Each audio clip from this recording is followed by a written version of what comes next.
First, I want to thank everyone for taking time out of their day to spend some time with me to discuss the top 10 reasons why you're going to fail the CISSP exam on the first attempt. Truth be told, it is not just specifically related to CISSP, but just about every professional certification experience that you're likely to ever have. You guys can look up my LinkedIn profile. My name is Leo Dregier. Last name is spelled D-R-E-G-I-E-R. You're more than welcome to connect with me on LinkedIn, Facebook, Twitter, YouTube. I have lots of stuff on my YouTube channel. All of that is under the Code of Learning. So I welcome you guys to connect to me in those fashions. Or send me an email, or hey, you guys can even call me if you like. So let's start with the disclaimer. I am not going to be talking about anything exam specific oriented. Well, I highly respect the Code of Ethics, and I'm going to be doing my part to maintain the integrity of the Code of Ethics and also advancing in protecting the profession. Do me a favor. If you are not on mute, go ahead and put yourself on mute, just so we don't get any feedback. However, I do encourage you to ask questions or participate in this webinar. Let's just do it in a format that is going to allow everyone to be able to hear each other, and you're more than welcome to go ahead and type your questions in the chat dialog box, and as they trickle in, I'll go ahead and answer them. So nothing exam specific is going to be discussed. In other words, no content. However, this is all context and everything that surrounds the exam, which seems to me to be the problem. All right, so reason number 10, why you're going to fail the CISSP exam on your first attempt. First piece, reading. Okay, reading is by far the most ineffective way to study for any prep exam. I will admit some people can read a book, go in and take and pass an exam. Most people cannot. The reason being is because you are reading, and reading is a passive activity, left to right, top to bottom, and it only takes you 10 minutes, 15 minutes, 30 minutes max before you're reading for the sake of reading and not reading for the sake of understanding, comprehending, or applying. Most of the books that are out there are the equivalent of dictionaries, not a novel. So why people try to crack open the book and read them from cover to cover is absolutely beyond me. People say, I've read the book 5 times and I cannot increase my test scores. And to me, that's a no-brainer. Okay, why are you reading the book 5 times? It's extremely ineffective. And when I say book, pick one. Pick any book in the industry. Okay? All reading activities are passive. In other words, you're reading for the sake of reading, not for the sake of understanding. So let's talk about reason number 10. Who agrees with that and who disagrees with that?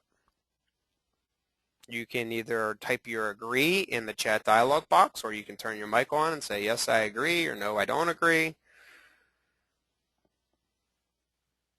Dwayne says he agrees. Let's do a quick survey by show of hands.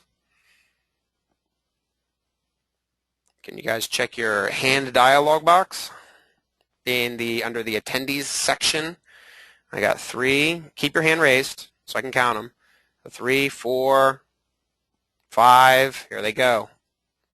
Well, that's 5 out of about half of the people on this call agree with reason number 10.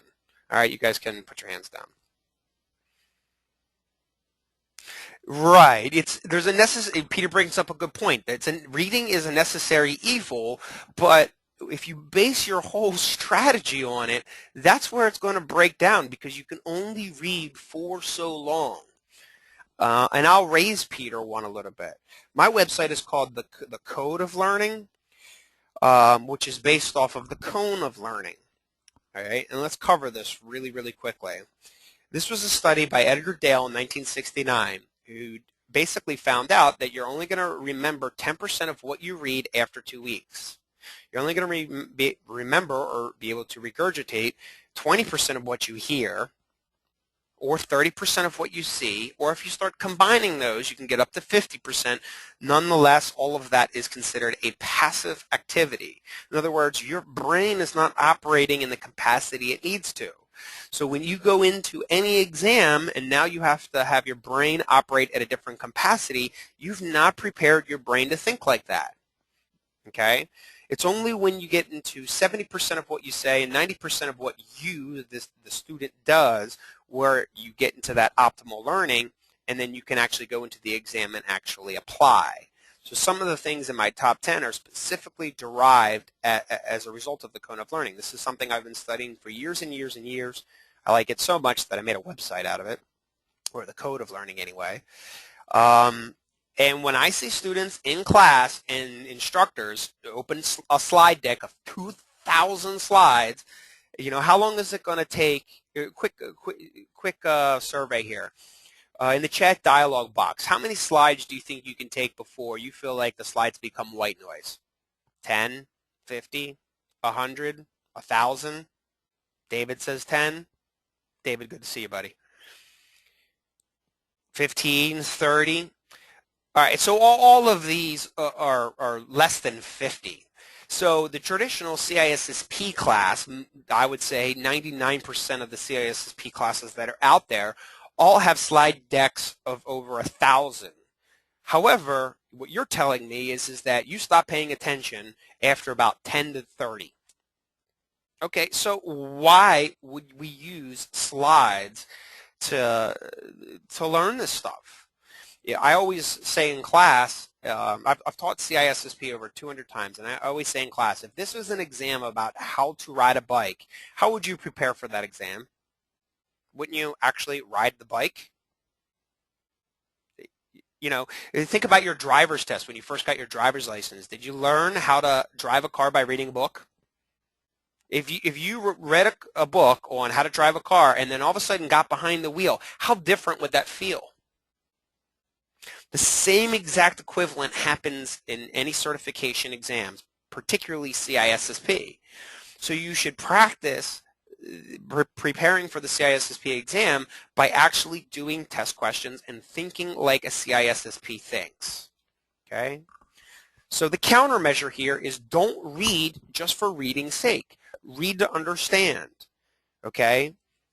The books are equivalent of a dictionary. In other words, if you get something wrong in a test question, you need to figure out why and look it up. But do not take the reverse approach. Do not read the book cover to cover. I've literally had students come up to me and say, I've read the book 5 times, and I'm not increasing my test scores. And to me, that's a no-brainer. It's no surprise. Okay. Reason number 9. Passive hearing. All right, if you go to any sort of class or you try to get involved with CISSP and you just go to passively listen, how long does it take before the information goes in one ear and out the other? So you'll need to have the ability to convert what you're hearing into actions that a CISSP will take. In other words, act like a CISSP. And if you're just passively hearing and listening, you don't operate in that capacity. So the countermeasure here, reason number 9, is you're going to have to actually apply this. Now, what specifically do I mean by this? I mean, when you're doing a risk calculation, you need to know how to do the math. You're going to need to be able to distinguish between symmetric cryptography or asymmetric cryptography and actually be able to recognize which one is which simply by the algorithms. Now, in most classes, they just simply define what symmetric algorithms are, what asymmetric algorithms are. In my classes, if you've been in my class, you know that we have techniques like all symmetric algorithms. There's a little sentence that we go through, and each start of the sentence or each part of the sentence starts with a different algorithm, which is these 3 guys had an idea to cast out their rod to fish for blowfish, but instead they received serpents in their rain, doll. Okay. In other words, you can rattle off, there's a list right there of 10 symmetric algorithms that I can rattle off. Or in the asymmetric algorithms, the Derrick's algorithms. D for Diffie-Hellman, E for El-Gamal, R for RSA, E for elliptical curve, and El-Gamal. K for knapsack, and S for digital signature algorithm. All right, so you have to be able to take what you've heard and actually apply it, or be able to rattle off all your symmetrics, all your asymmetrics, your OSI model, your risk calculations, business continuity, anything life cycle oriented like incident response or business impact assessment or analysis. Okay, so let's do a quick show of hands here. Who agrees with reason number 9? People hearing things but not being able to actually apply them. So wherever the disconnect is, there's no blame here. I'm just pointing out the obvious. So when the show of hands tells me 1, 2, 3, 4, 5, 6, nearly everybody agrees with that. Okay, you guys can put your hands down. Okay. Reason number 8, seeing, simply watching. Okay, even watching it done, you're operating passively. So the comparison, it's literally, again, I've already kind of said this one, it's literally like watching someone ride a bike versus riding the actual bike yourself. You're still not operating at the intelligence capacity that you need to basically be able to apply this stuff throughout the exam. So where that specifically counts in the CISSP world is to be able to dissect test questions like a seasoned CISSP can dissect test questions. End of story. All right, you're going to take an exam. You need to spend your time doing test questions. You don't just do a whole bunch of slides, don't take any test questions, and go in and think you're going to pass this exam. I would almost promise you that that is a recipe for failure. All right, so you need good test questions. Now let's talk about this just a little bit more in terms of test questions. You may know someone, and I'm not going to incriminate anyone, you may have known someone who in any certification exam has gone out, found the latest brain dumps for the exam, and they go through 1,000 test questions of brain dumps, and they expect to memorize answers, go into the exam, regurgitate that information in some capacity, and then start guessing answers. That is a recipe for failure. You cannot study or prepare for this exam in that capacity. You'll need to be able to take test questions, understand why the wrong answers are wrong and why the correct answers are right. One of the things that I do differently is I offer a test-taking prep clinic. So I teach you guys how to take exams.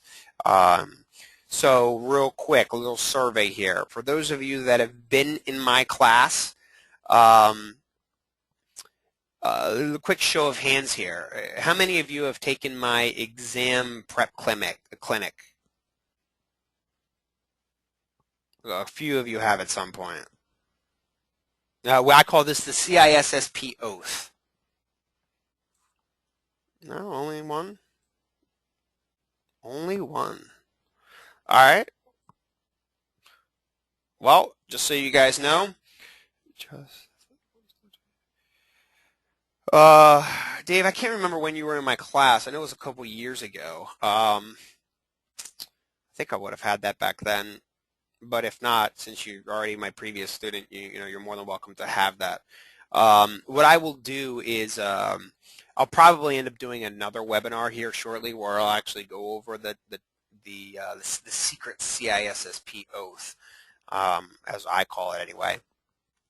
But basically, that's what I do now in class. I actually teach people to take tests, and here's why. I have found that there are two groups of people. People that are really, really good at test taking that can pass this exam with minimal effort or study because they're really, really good at taking tests, versus the opposite of that, people who cannot pass this test to save their life, because truth be told, in all honesty and in a little bit of maybe painful to hear this, but the reality is you just suck at taking tests.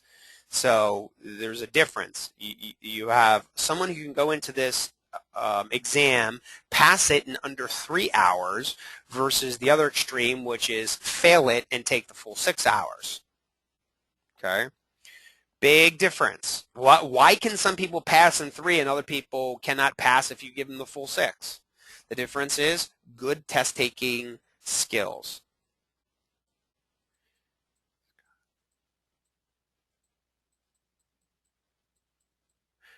Veronica says, I panic taking tests. Scheduled for CISSP on 5/24. I can pass, but I need at least 15 minutes to get the deer in the headlights meltdown. All right. So, Veronica, here's a freebie for you. What I want you to do is when you go into the test-taking clinic, I want you to try to get there a little bit earlier, and I want you to sit down and talk to the testing proctor, and they're going to check you into your little computer to take your exam, and they're going to want to click start. Simply ask in a very, very nice voice to the testing administrator and ask them, listen, I got some anxiety. I just need 2 minutes to clear my head, and then would you mind if I click start on the exam? And then while you're in that mode, if they allow you that 2 or 3 minute grace period, that's where you go into calm, submissive, happy mode, right? It's just a test. Don't be afraid to fail tests. Failure is the essence of learning. Some people try to learn by avoiding failure. Other people try to learn by failing as quickly as possible. I am one of those where I want to fail as quickly as possible and learn what I did wrong. I'm not afraid of failure. But most academically speaking straight A students think that, if they don't get a 90% on their exam, they failed. And then that haunts them dramatically because now they're afraid of failure. Our traditional school system teaches us that failure is bad, where in the real world, failure is good. And to learn how to correct your mistakes from failure as quickly as possible, I would suggest is paramount. So give yourself a few minutes, get out of that deer in the headlight mode by simply writing down everything you know about CISSP prior to clicking start. And let me give you the worst case scenario. Let's say that they don't allow you that 2 minute grace period. Okay, click start and then take your 2, 3, 4, 5 minutes, 10 minutes, I don't care, and let the time run down. Okay? Don't be afraid to sit there for 10 minutes while your timer is running and just sit there and get yourself in the happy, calm, submissive mode. Don't forget the strategy, or let me ask you guys, what do you think the objective to passing an exam is? How do we do that? Well, there's only one factor that specifically relates to that. So either in the chat dialog box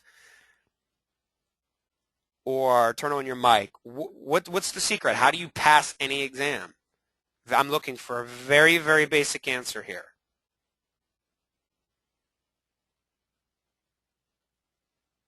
No, it's not stay calm. Peter, go back with your other answer. Nope, it is not to understand the material. Nice try, Andrew.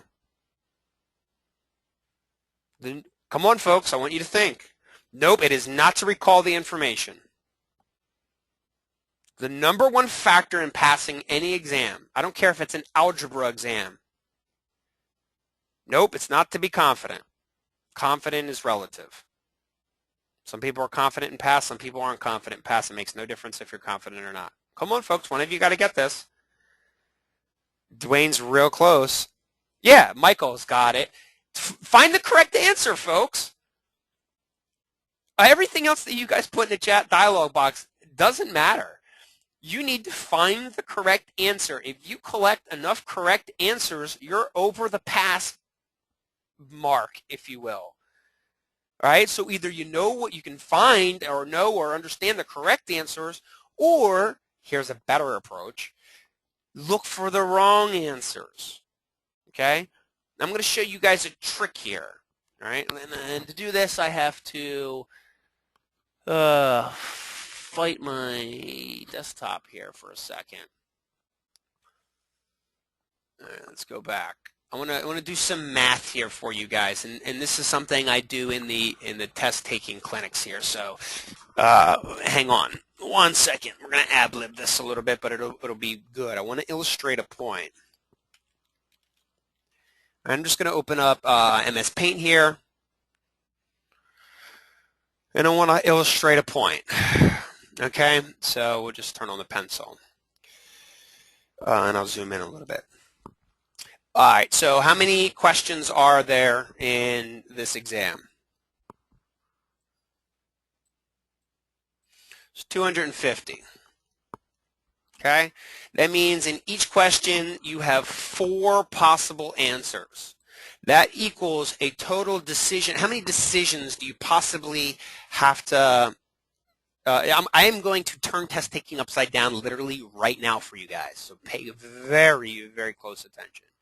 You have 250 questions. You've got 4 answers per question, so how many decision points do we have to possibly make to get 100% on this exam? 1,000. Very simple. So what our school system taught us to do was read the question, select the best answer. That's highly flawed, okay? I do not read test questions first. I read answers first. I need to know what I'm trying to figure out before I spend my time reading a question. Because, over here, I'm going to do something else. A test question is often written like an essay. In other words, you have an introduction, you've got 3 supporting paragraphs, a conclusion, and then your answers A, B, C, and D. David's right on the right track here. Okay? So here's why I do not read the question and select the best answer. And if you've ever taken the SATs or anything like that, you know exactly what I'm talking about when I go through this. Most people will read the introduction. You're the business continuity manager of blah, blah, blah, blah, blah, blah. Who cares? Okay, so what do you put in an introduction and an essay?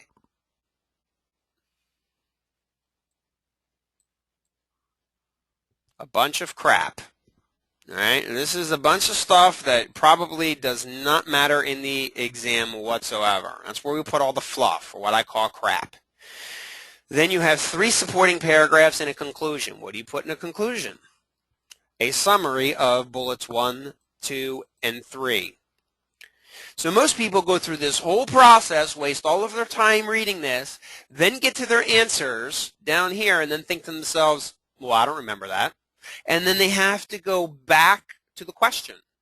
So the formula in the poor test taker's mind is question, answer, question. And then some of you will actually do answer, question, answer again. I don't waste my time with that, okay? I cross out the first step and all of the remaining steps right away. I read my answers first. I need to figure out what I need to distinguish between, and then I go to the question. And that way, when I read the key points of the question, which normally I find right in the very last couple sentences where it just comes out and asks you, what's this? What's that? I normally have enough information between these 4 answers and the conclusion to get the correct answer. And I can do it in a half or less of the time that a traditional test taker can do. Okay? So first let's talk about strategy here with test questions and answer.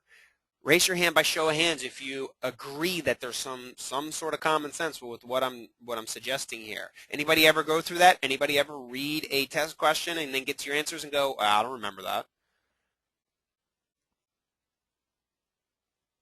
Sometimes you can go in and do the, find another answer to answer a question. That's actually one of my test taking tips. Okay? So good show of hands. So why do you guys keep insisting on doing it then? Stop it. And I say that very passionately and seriously. Cut it out. You're wasting your own time, folks. You want to know why you're failing the exams or why someone's failing the exam or why you're a poor test taker? Because you're demonstrating the behavior of a poor test taker. Good test takers read answers first. They figure out what they need to distinguish between, and then they go back to the question, particularly in the conclusion, and then they go in here, and they look for the information in here when the question says, what's this, what's that? I skim the question after reading the answers for keywords. Thank you, Veronica. Brilliant strategy. That is a 2 to 3 hour strategy. If you go question, answer, question, answer, question, answer, that is a 6-hour strategy with borderline run out of time. Does that make complete sense? You can get the correct answers. Again, the strategy is find the correct answers. All you have to do is spend your time in these two steps. Go to the answers first, find out what you need to distinguish between, then read the conclusion, or start working the question backwards. If read the question, select the best answer is bad advice, we have to inverse it to make it good advice. I don't read the question and select the best answer. I read the answers, find out what I need to distinguish between, and then go back to the questions to do this. To figure out, okay, well, what about A, B, C, and D? What do I need to know about them?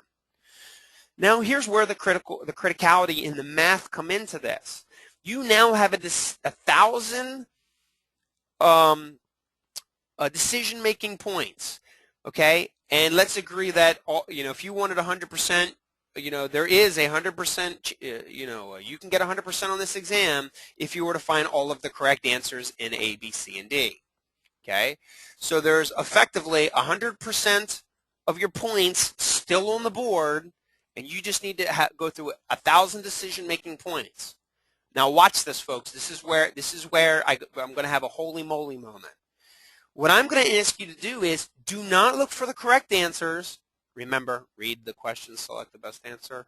I don't want you to do that.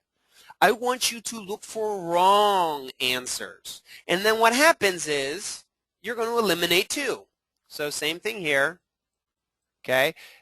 That becomes 2 answers. That means that you have now 500 decision points on the exam. Well, 500 decision points on the exam, but you still have 100% of your points still there, okay? This is magical in its application because in the traditional approach, read the question, select the best answer, you're starting at 0%. Okay, and you have to go up to 70%. My strategy is to start at 100% and not lose 30. So what do you think is going to be easier to do? To maintain a very, very high, testing score and try not to lose points and have a spread of 30, or have to go from 0 and go over and try to get all the way up to 70. You've got a much longer journey if you take I'm going to start at 0 and look for the correct answers.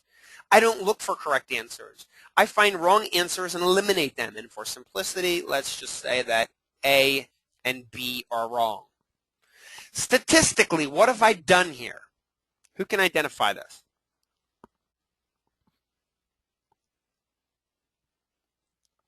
Mathematically and statistically, what have I done here? Think. Now I'm at, now, Peter, you got it right on the money. I've now have a 50% statistically speaking. Okay? So some of you, if you're thinking like a traditional school student, all right, you're thinking 50%, oh, I'm still going to fail. Oh my God, what am I going to do? I just can't live with myself with the 50%. But Veronica's right. You've now just eliminated the obvious. And out of the remaining 2, would you also agree that there's a 50-50 chance there? All right, so 50% here, 50% here. And again, your answers are going to be randomized, so you can't exactly, it's not always going to be A and B, right? Just to point out the obvious here. So you are at a 50% automatically. Now, if you strategically guess out of C and D, and for simplicity, let's just say that C is wrong and D is the correct answer. If you can strategically lean towards that correct answer more times than not, what are the statistics behind that? Isn't this 50-50 like flipping a coin? So we're going to take this 50% and statistically add in another 25%. From flipping a coin on the remaining 2 answers, you now have a 75%, folks. I think you just passed. Okay? Always look for 2 obviously wrong ones, and out of the remaining 2, guess the better of the 2 answers. Statistically, you'll get between, you'll now increase your test scores from a 75 to an 85% on average from what I've been able to tell. So by show of hands, does this make sense? Is this valuable stuff, folks, or am I wasting your time here on a Friday? Okay. All right. All right, so that's how we get to set at least to 75%. And again, I start at 100, so I only need to get so many wrong to maintain that 75%. And there's tricks to actually again, this has nothing to do with CISSP. This is any multiple choice exam. So the benefit here is while I got you to attend the call because I used CISSP as the keyword here, and everybody's going, oh, CISSP, I need to be on the call. The reality is folks, you can apply this to any exam you'll ever take ever again. Yeah, good. Veronica says, very eye-opening, validates some of my my practices and improves the rest. So yeah, she's right on here. All right, so that's my approach. Okay, this is my approach to what the crappy test taker. They go into zero. They start at 0 and they got to work their way up to 70. They got to go all the way up the mountain. I start at the top of the mountain and I have an easier way going down the mountain, and I just try not to lose points. And that's why I score a lot higher than of course if you got to practice this, but that's how you score a lot higher than not. Okay. Also, let me point out one last thing here. These exams are not A, B, C, and D. I don't want you to think if I got a 50%, I have failed, or I got a 75%, I got a C, or whatever it is. That's not how this works, folks. That worked in high school. That does not work here. What these percentages are percentages of how much you know and what you don't know. If you get a 50% the first time through your practice test, congratulations. You are halfway there. But nonetheless, you still have more work to do. And frankly, I don't care if you got a 99%. Congratulations, you're 99% of the way there, but you still have more work to do. Everyone needs to study their material for any exam to the point of proficiency. All right? So if you got a 50 or a 99, it doesn't matter. You still have work to do. So this 50% here is the eliminate 2. Okay, that takes your decision points from 1,000 to 500. So right away, 100% of your points are on the board in here. Okay, so if you flip a coin out of the remainder 2, that's the other 25%, Michael. Does that make sense? Okay, yeah. So I'm basically adding my better of the remaining 2 answers to what I've already eliminated, and that's how I get a 75% confidence level or above per test question on the exam. All right. So that's some strategy into applying the exam. All right. So to prevent this from going in one ear and out the other, it'd be a good idea to either attend my test-taking clinic or review that material and actually practice this on test questions. And what you'll find, the magic in what you'll find here, is you'll be getting correct answers correct, and you won't even know why you're getting the correct answer correct. But guess what? Who cares? All right, let's do a quick survey. Everybody put their hands down again. Quick survey. Make your hands go bye-bye, folks. Quick survey. Do you care how you get the correct answer, assuming that you're not cheating? Because we don't, there's no need to cheat. This is too easy to cheat. Do you care how you find the correct answer? Do you care where your points come from? No. 90% of the people I meet say, I don't care how I find the correct answer, as long as I find the correct answer and I get the points. Of course, no cheating. Right? It's that simple. Very, very simple. Reason number 8. Passively seeing this. Okay? Even watching it operates passively. So just attending a boot camp or something like that and passively just sitting and watching the instructor or whatever it is, you're not operating intelligently enough, right? It's very, very passive is the key to that.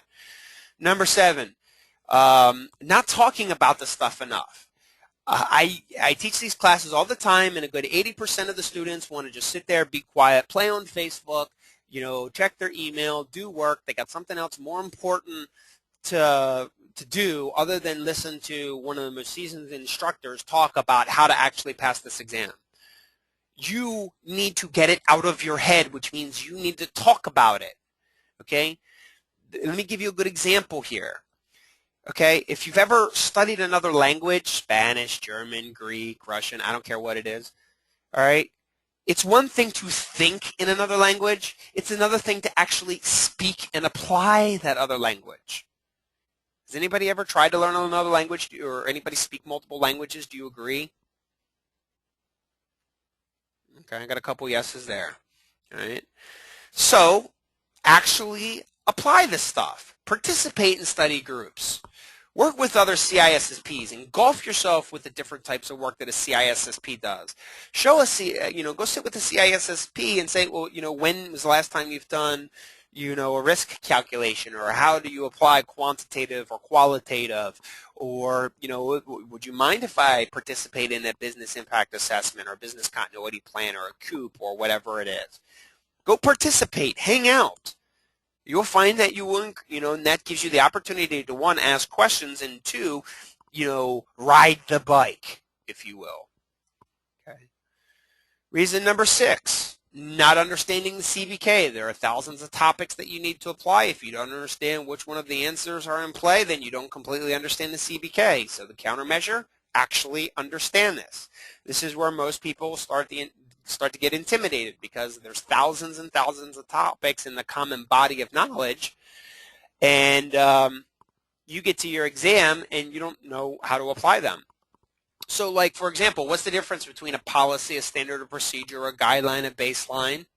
Do you know those differences? When do you use which tool? Right? Policies are high-level documents. So one of the key words that I look for is the word high-level. Procedure, step-by-step instructions. Do I need to give someone step-by-step instructions? Take laundry out of dryer, fold, put in basket, carry upstairs. Step-by-step. Or verse guidelines, which is recommendations or suggestions, right? I recommend that you take a shower every day. You don't have to. It's just a recommendation. Might be a good idea. Your choice, though. Between policy, standards, procedures, they're all binding or hard-coded, which means if the procedure is there, you have to follow it. If the policy is there, you have to follow it. If the baseline or the standard is there, you have to follow it. Guidelines? Not so much. So when you see words like suggestions or recommendations in the question, your answer is a guideline, because you don't have to follow them. Or how about symmetric versus asymmetric? How do you know? Can you simply look at your algorithms and, remember what's what? You're going to need to know, okay? So actually understand the topics that are in play. Most people get tripped up with, like, the ISO standards. So who knows what an ISO 27001 is versus a 2 versus a 27003, 4, 5? Where does it come from? Do you know that it comes from the British standard, 17799? Okay? Nonetheless, they're standards. Our government uses standards like FIPS, Federal Information Processing Standards. Some of them you may have heard of, FIPS 199, FIPS 200 under FISMA. Okay? Internationally speaking, you have the ISO standards, which are the international equivalent of that. I don't care what they're called, who they're by, anything like that. I don't care what the numbers are. Standards are standards or standards or standards. Versus guidance. Our government used NIST 800 guidance, 800 dash whatever, 53, 37, etc. All right, you may have heard of a STIG. Is a STIG a policy, standard, procedure, guideline, or baseline? All right, versus an international standard or guideline, right? My point, in summary, being that standards are standards. It doesn't matter if they're international or federal or Australian, for that matter. There's probably lots of standards out there. As a matter of fact, I know there is. But as long as I maintain the focus of I know what a standard is, it doesn't matter to me if I talk about FIPS 199, 200, ISO 27000, British standards, Australian standards, European standards, Canadian standards. Standards are standards are standards are standards. So I can still participate in that conversation regardless if I know which exact standard I'm specifically referring to. And here's the icing on the cake, folks. Standards, you can go to NIST 800 series, go to the end of the documents, and you will find a conversion table between something like, NIST 800 series standards or guidance and versus ISO standards or guidance. All of that work's already been done for you. If you want a conversion from 8500 series policies to, something NIST related, those conversions already exist. You don't have to know all of them inside now. It won't hurt, may I add, but as long as you keep your focus of the principle, and actually that's a good point, let me throw that in there too. The CISSP exam specifically is an exam of principles, not procedures. Okay? I'm not disclosing anything by saying that. In other words, I want you to think about the principle of confidentiality versus the procedure of confidentiality. All right? The procedure would be step-by-step instructions. In other words, encrypt something with DES or triple DES or AES. That's a how-to. Versus the principle is confidentiality, which is timeless. Julius Caesar has been using confidentiality. Russians use it. United States using it. You're probably using it. Okay, confidentiality is a principle and it's timeless versus procedure is very, very specific and is likely to change over time. Yes, it's what versus how. The how is likely to change as David points out. So in an exam of principles, if I have an answer between encryption or confidentiality versus DES, triple DES, AES, two-fish idea, cast, rain dial, I'm going to go with the principle rather than the procedure because as a manager, I don't care how it gets done. And as a matter of fact, I may not have any say on actually how to do it. That policy is likely to already be in place. So I just have to make sure that the principle is upheld. I'm probably, as a manager, not going to be the one encrypting the actual backup file. All right, I got to speed up here because I'm getting carried away and I want to make sure I get everybody in here. Reason number 5, why you'll fail, not being prepared for class. There's approximately at least 32 hours of online course material you could find. At least I have that at my website. There's over 32 hours of audio you can listen to prior to class, at least on my website. There's over 2,000 test questions that you can have either through my website or through a website like CCCure or freepracticetest.org. So the countermeasure here is to do your homework and prep for the class prior to actually be in the class. This way, instead of learning in the class, now you can actually ask the instructor really, really intelligent questions and polish the things that you're weak in. So real quick, do you agree with reason number 5? Most people just show up to class, don't get any pre-materials or anything like that, and they don't. Basically, they're learning at the very basic levels in class as opposed to prior to class. One of the reasons I was a good student in college is because I would take my book, I would read the whole book, and do most of the essay questions and questions in the back of every chapter prior to ever stepping into the class. When I learned to speak German, I could speak German prior to even going to the class, only because I read the book.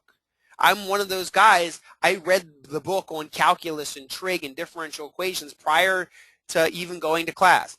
I know it's really, really nerdy, Veronica, isn't it? But nonetheless, think about how well you feel prepared. That's the same thing that you'll need in CISSP land. Okay? So your countermeasure here is do your homework.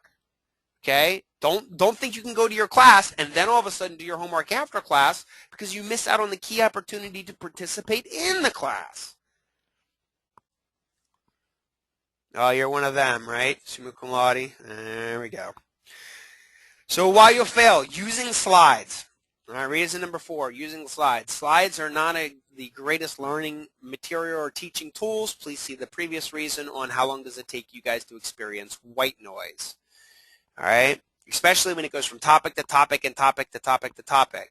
So your countermeasure, you'll need to supplement slides, all right, using study guides, the test questions themselves, and actually understanding how to apply the CISSP concepts. Countermeasure, use mind maps, okay? So what I have specifically is I have a whole bunch of mind maps that I use I'm going to try to pull one up really, really quickly here. As soon as I figure out how to do that.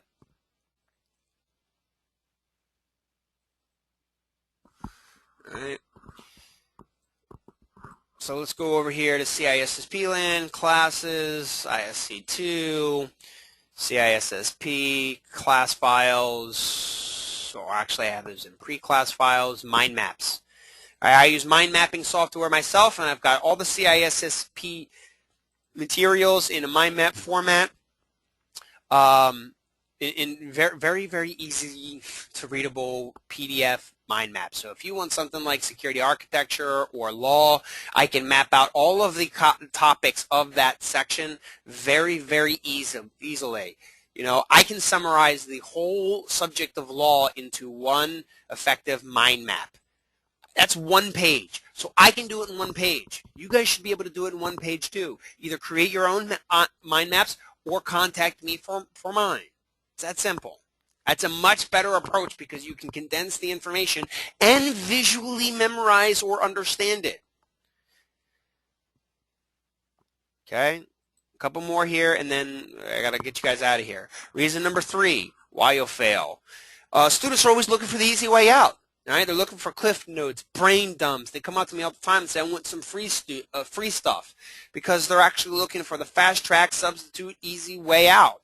Guess what, folks? Sorry to break the bad news to you. There's no easy way out. You need to think like a CISSP. Good news is once you can do that, you can pass. There's no easy way out here. You have to put in your time. And some people go, well, I've read the book 3 times. I put in my time. You know, no, you haven't. You know, I've done 500 test questions. I put in my time. No, you haven't. If you can tell me the number of test questions you've taken, you have not done enough. If you cannot explain something very simply put, then you don't understand it. Andrew with a quote from Einstein, if you cannot explain something simply, then you do not understand it. Right. The Wright brothers, they didn't wake up one morning and think, hey, we need a really, really complex way to fly. No, they said, let's go back to the basics. Let's figure out the basics and master the basics. The basics in CISSP land is principles. You have to understand the principles. Once you understand them and the words that are used to define them, then they jump off the page at you. Number 12, reason number 2 why you'll fail. You suck at taking tests. I survey people all the time. 90% of you, I'm not even going to bother surveying you now for time, but 90% of you have never ever taken a test taking prep clinic. So you suck at taking tests. You're going to need to figure out how to become a better test taker. Right? So I offer a test taking clinic. If you really think that you're horrible at taking tests, contact me. I'll let you know, or come to one of my classes, because this is standard operating procedure now in my classes. And the number 1 reason why you'll fail, procrastination. All right? If I had $1 for every time, you know, I've seen students 2, 3, 4 times in my CISSP classes, and I ask them, did you take the test yet? No. But yet, it's your 3rd time taking a boot camp. Why are you procrastinating? You should take the class, put in the legwork, and take it within 2 weeks, because that's what the cone of learning suggests. You're only going to remember so much after 2 weeks. So your ideal timeline is 2 weeks.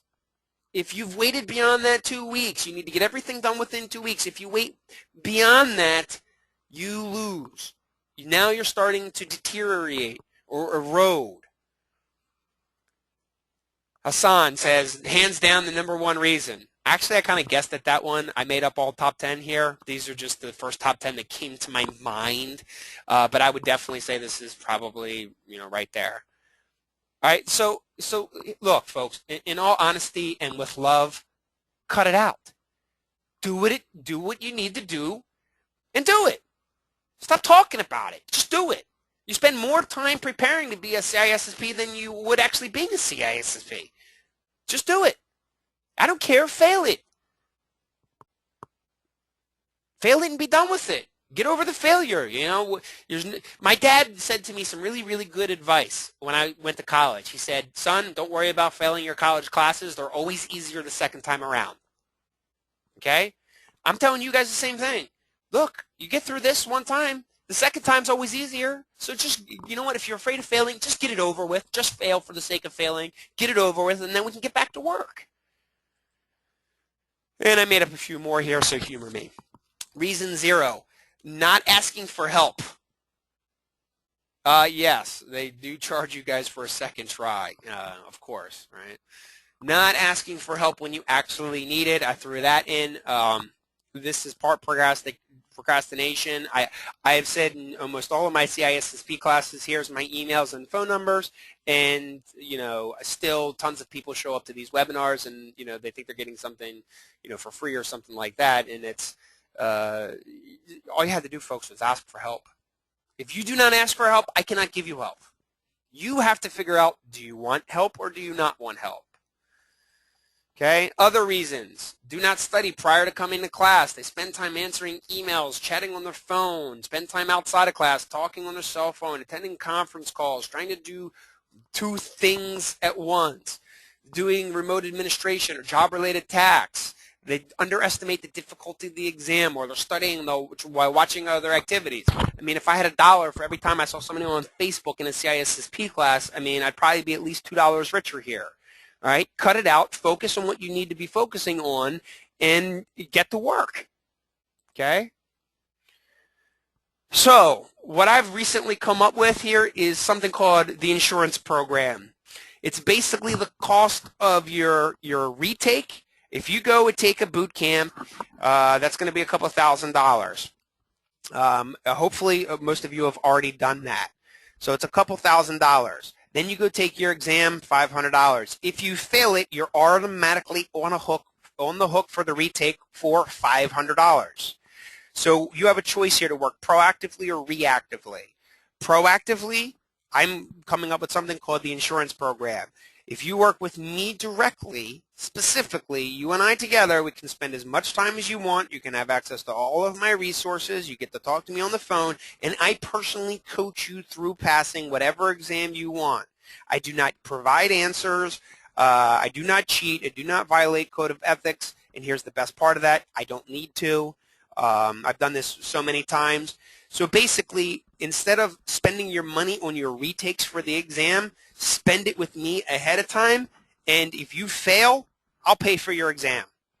That's your insurance program. You spend $4.99 with me, I pay for your exam. It's that simple. You fail. If you do what I tell you and you still fail, then I will, out of my own pocket, I will whip out the $4.99 or whatever your test is, and I will pay for your retake. So let's work proactive, not reactive. Okay, and then you get access to me. We can schedule conference calls just like we do here. We can discuss strategies. You can access all of my CISSP stuff or whatever certification you want. You can come to my test-taking clinics. You can access all of my study guides, CBTs, videos, audios, website resources, anything and everything to help you pass on the first time and to make sure that you don't have to do a retake. But, hey, if you do have to do a retake, I pay for it. So what do you care? So it's basically, instead of paying for the retake, you pay me, and I make sure that you don't pass. And I will assess you, and I will tell you when I think you're ready to pass. And you have me for as long as that takes. I don't care if it takes you a month or a year. It's up to you. I've had great success doing this. I've done a couple dozen of them over the last couple months. And I've had great success. Overall, I have thousands of testimonials from successful students. More so now, I'm extending that into the actual mentoring and coaching program. Also, I want you guys to check out my schedule here. You can find that at my website, Go to Learning, or if you want, I'm going to send these out for you guys. Go to Training. I'll send you that so you can see. If you cannot attend a live class and you want to attend a class online and participate and get access to the videos and things like that of a live event, you basically can dial into my go-to training model, and you can have access to just about any certification you want. Okay. Also, I wanted to thank you guys for being on this call. So what I'm offering you guys, if you don't already have a discount code at CCCure, you don't have a membership there. If you want access to the CCCure website, which is the #1 test-taking website out there for CISSP, there's a 25% discount on that membership. You just use the discount code of LEO. Okay. Also, we've got a new partnership program in Huntsville, Alabama, which if you guys are interested in that and you want to attend some of our live classes, hopefully you've seen by now that we do it completely different at this point than anybody else. If you want to get involved in our Huntsville, Alabama location or come live, send me an email, contact me, and I will be happy to get you squared away down there. Okay. Otherwise, also before you guys run, I'm going to give you guys a copy of this presentation, and I'm going to give you part of the test-taking clinic and things like that. There's a couple bonuses, but I'm going to be sending those out to you to make sure that you guys are successful in your future endeavors. So after I say thank you, which thank you all for attending, I want to remind you guys, this is how I earn my living and my livelihood. If you know of anybody that needs training or can bring me on site for training or has a group of training or you know hiring managers, please contact me because that's how I make my living. Okay? Otherwise, please and thank you, and I look forward to seeing you guys on the social networks. You guys can check me out very easily. Just search for Dregier, D-R-E-G-I-E-R, and I look forward to those requests. And do me a favor, please share this with someone else. All right. Thank you all for attendance, and you guys are more than happy to contact me directly or email me. So thank you all for attending, and I look forward to seeing you all shortly. Thanks, Leo. Thank you.